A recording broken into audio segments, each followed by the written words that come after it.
Hello, I'm Logan. Today's video is going to be a top surgery Q&A.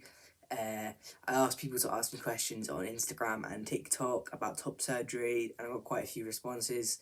So yeah, let's go. First question is, did you go private? If you did, with who? Yeah, I went private with the London Transgender Clinic. If you want to know more about them, I do have videos down on my channel just talking about the process of it and how I went there and my whole experience. I have like a whole top surgery experience video down on my channel, which you can check out if you want to. I'm also going to do a 2-year post-op because I'm coming up to that. I'm going to do a 2-year post-op video when I get to 2 years post-op. And yeah, I went with London Transgender Clinic, which is obviously based in London. They're really good. I definitely recommend them if you're wanting to go private for top surgery. Second question is, do you have sensation in your chest or is it still numb? I never gained full sensation back. Parts of it are still numb, but parts of it I have sensation in. Again, I will go over that in my 2-year post-op video. Like, this part here is still pretty numb, and like my nipples are numb, but like I can feel like the middle part, so like 50-50 I think. Yeah. How old do you have to be if there's an age limit? I'm 17 and I'm desperate for it. I believe in England you have to be 18 to have top surgery. I don't know where you're from. In America I think it's 16. I don't know about anywhere else, but England is definitely 18. The next question is, can it all be done in one surgery? Is it risky? How long might the actual procedure take? Yeah, it's all done in one surgery. Mine took about 3.5 hours, I think. While I was asleep, my mum said it took about 3.5 hours. Is it risky? I mean, obviously every procedure has risks. I wouldn't say it's nearly half as risky as bottom surgery, but obviously you can get like the risk of like infection and stuff like that. But I don't think it was that risky. I mean, I'm not a professional, so I don't actually know the answer to that question. But for me, I didn't really think it was that risky. I didn't have any major concerns about it going forward because I was so excited to have it. Yeah. Did you want to have top surgery first? It may not even be a pick and choose thing. Yeah, I wanted top surgery first, definitely. A lot of my dysphoria was based around my chest. I'm so glad that I've had top surgery now.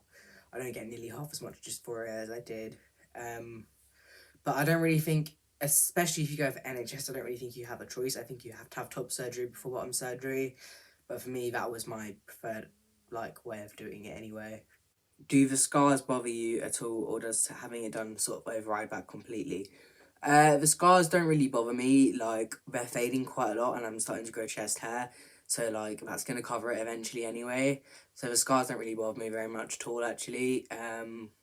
I thought they would. Like, I was really worried about having massive scars on my chest from top surgery, but like they weren't very big at all. Like, they're not very big and they're like pretty much fading into my skin now anyway, so yeah, I'm fine with the scars. Next question is there anything you need to avoid having slash doing prior to it, along the lines of smoking slash drugs and stuff? Yeah, obviously you can't smoke.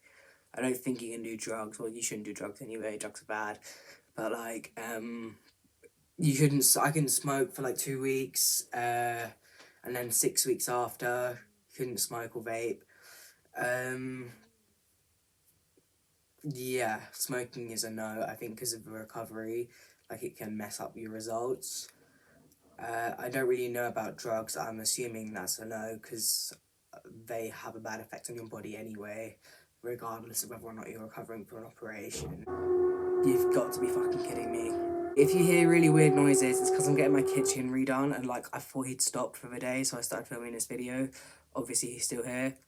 I might, if he carries on, I might have to just like refilm the rest later. I don't know. Moving on from that, he stopped drilling now. If you gain weight, for example, is there a chance you would get some on your chest? Would that bother you at all? Yeah, I mean, I guess you could gain weight in your chest when you gain weight, but like, I've actually lost quite a lot of weight, so I've lost weight around like there, like my chest area anyway. But I guess you probably could gain weight around your chest, and that would bother me because it would make it look more like feminine. But hopefully that won't happen. How is recovery? Like I've said, I do have a whole video about it, but I'll explain it briefly here. Recovery was, the first 5 days were really bad. Like, I had drains coming out of like there to drain all the excess fluid off my chest. So just put my phone away. That was really bad. Like I found it really uncomfortable. Once I had the drains removed after 5 days, I could like move around more and do stuff. I was quite sleepy for the first sort of like week because of all the pain meds I was on. Uh, and I couldn't exercise for 6 weeks. I had to wear a post-op binder for 6 weeks. The recovery was quite intense, but I wouldn't say it was as bad as I was expecting it to be. I thought I recovered quite quickly compared to some other people, so I was quite lucky in that sense.